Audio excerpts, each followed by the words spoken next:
అన్నావంటే ఎదురవన, అన్నిపై ఉన్నావంటే నిదరవన, కలలే కన్నావంటే నిజమై ముందుకి రానా, కలతై ఉన్నావంటే కథనవన.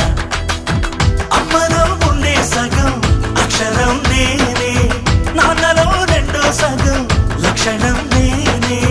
అమ్మ తోడు నాన్న తోడు అన్ని నీకు అన్నే చూడు, చెల్లిపోని బంధం నేనమ్మా, చిటి చెల్లెమ్మా, వెళ్ళిపోని చుట్టం నేనమ్మా.